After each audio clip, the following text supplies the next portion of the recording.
Hello folks, welcome to another thrilling episode of Investigators in Cars Drinking Coffee. I'm Mark Mernan, president of Complete Legal Investigations in Palm Beach Gardens, Florida, and I'm joined once again, as always, by my partner, spouse, and confidant, Wendy Strom Mernan, licensed private investigator, certified paralegal. Who could not get coffee because the line was too long. Yeah, we are investigators in coffee who drink, this is for Noah, one of our viewers, who drink coffee or, shout out to Fally, or other warm beverages. With caffeine, like tea. With caffeine, like thing, yeah. There's like caffeine, so drink caffeine. So try to get that into a title over here. So that one's for you, Noah. Anyway, we're here. It's been a little bit since we've had a chance to do this. It is the dead of winter here in South Florida. So shout out to, shout out to our friends in the northern climes where they have to do this, where it's really cold. And I thank God every day that we're here doing this instead of, but in August, it's really not like this, is it? No, it's not fun at all. No, August and September, that's why we usually leave Florida in September, because it's so darn hot. Yes. But anyway, we're here. If you haven't already subscribed, new subscribers to our channel, will let us know who you are. We'll shoot a couple of these coasters in the mail. These are our really cool Investigators in Cars Drinking Coffee. What do we call these? Coasters. We have these available. Visit our website at the Furniture Preservers. Visit our website for our manuals at theprofitablepi.com. So you don't want to miss those. We just had a great time promoting those and talking about business mindset here at the PI Education. So we're shout out to Hal and Kim for hosting us there, and we'll put a link down there below. But this week we want to talk to you about the top 5 ways to self-destruct. Ooh. I know, self-destruct, lose your creds, the top 5 ways to self-destruct your new profession. So this is a topic that you hear about occasionally on the listservs. What do you mean when you self-destruct? What are we talking about here?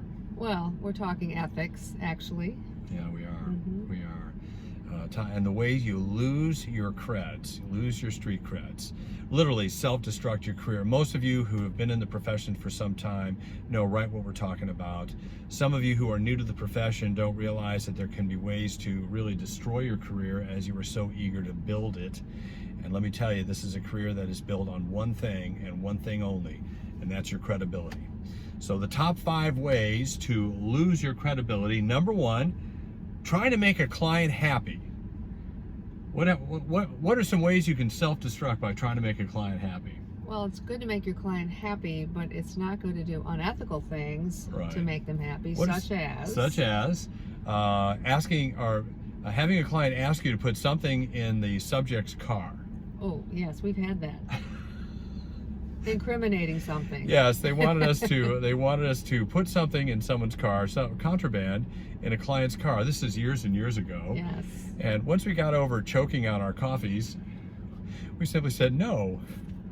And the client eventually backed off of his request because it was illegal, unethical, would cost us our license and probably some prison time. Yes, and then we helped him ethically. We accomplished the goal. Exactly. It took a little longer, cost more money, but it didn't involve prison time for him or us. Okay. It's always good. I know another time we had a case in which a client asked me to say something about his car, the taillights of a car. And I went to see the car. He'd been pulled over for a drug arrest. And the officer wrote down that the taillights weren't working. We got the car out of the impound lot and drove it about half a block. And I asked him to check the brakes, and sure enough, the taillights weren't working. Okay. And he asked me how much to say they were working. And I thought for a second, I said, well, how about $8 million? Which I knew he didn't have.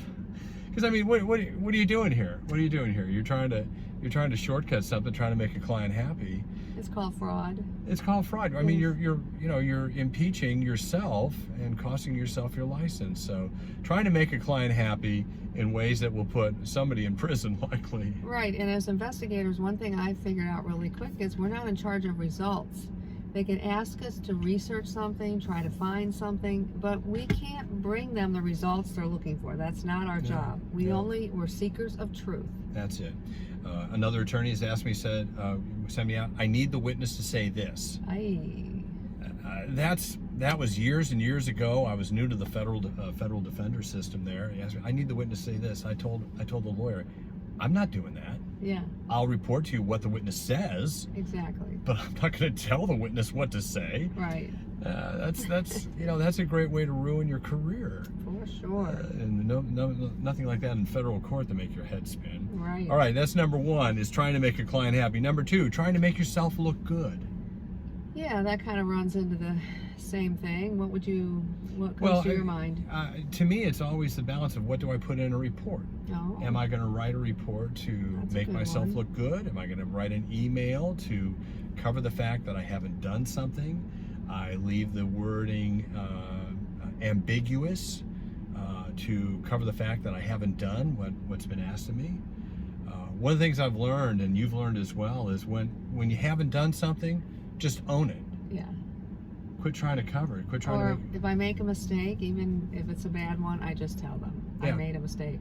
I sent something to the wrong address, Right. something very important, and everyone was like, well, we didn't get it. I look, I sent it to the wrong address. I'm going to do everything I can to find it. Yeah, You know? just- and I did. Just own it. Just Yeah, own it. yeah. The biggest thing we find with other investigators, and I'm tempted for it frequently myself, is to say you did something that you didn't do, Yeah. or you didn't do something you said you would do, Yeah.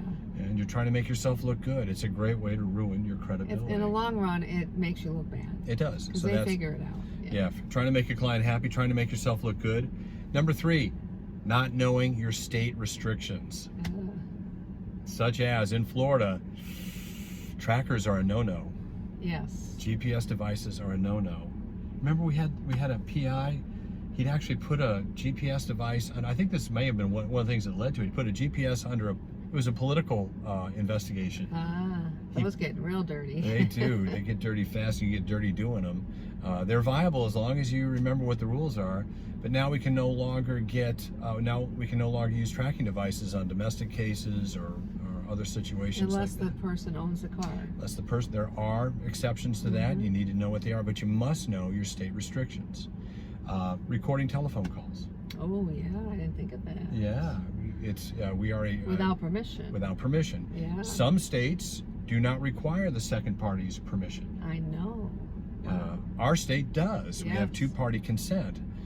If you're recording conversations and your state has prohibitions on that, careful.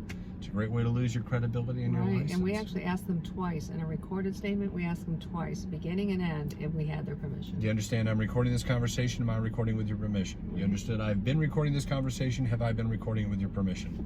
Sandwich it, keep yourself out of trouble. Great idea. That's number three. Number four, taking money and not doing the work. You've heard about people like that? Yes.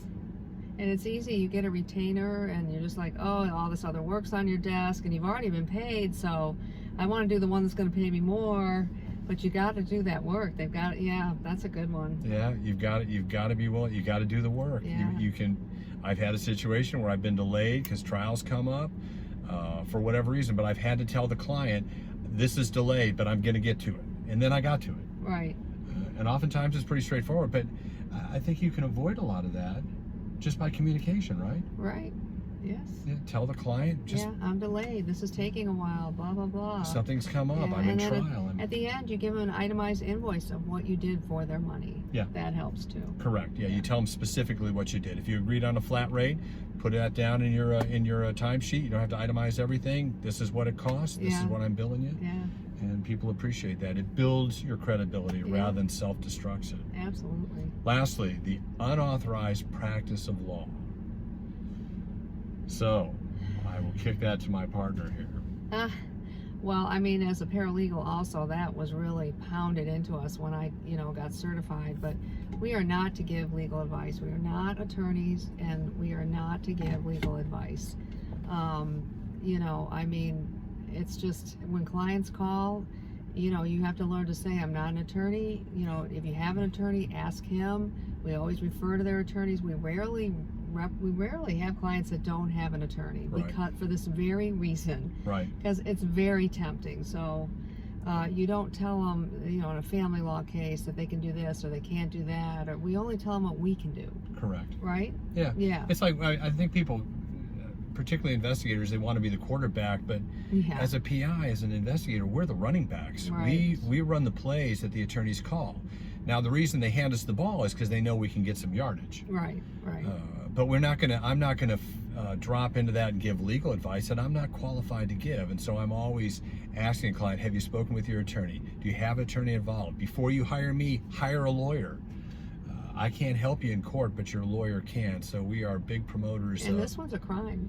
What's that? This is a crime. Yeah, unauthorized practice of law is illegal. You can get prosecuted. People get prosecuted for it. They get prosecuted because lawyers are protecting their turf, and civilians shouldn't be in that. Stay in your lane. Yeah. So these are great. These are 5 top ways to destroy your credibility, really kind of self-destruct your career. Number 1, try to make a client happy doing things that aren't legal or ethical. Number 2, trying to make yourself look good. Don't own what not owning what you've done or what you haven't done. Number 3, not knowing your state restrictions. Number 4, taking the money and not doing the work. And number 5, getting involved in the unauthorized practice of law. So these are things that will self-destruct your career, ruin your credibility, and really, that's all we have, isn't it? Yeah, and we don't want to work for unethical attorneys, and when there aren't many, believe me, but their licenses are on the line too. That's right. And I know they can't be worried that we're out doing crazy stuff that's gonna. They're responsible for us in the long run. So they don't want to be worried about it. And I know, most of our attorneys, they value our services because they trust us. Yep. And you worked hard to develop that trust. You can blow it in a second. What is it? Reputations are built very quickly. Character is built over a lifetime. So don't compromise your character just for some short-term gain. Right. I want to commend this book to you here. This is Kitty Haley, is a certified legal investigator, a dear friend of ours, and she wrote the Code of Professional Conduct. Oh yeah, that's a great Standards and Ethics for the Investigative Profession.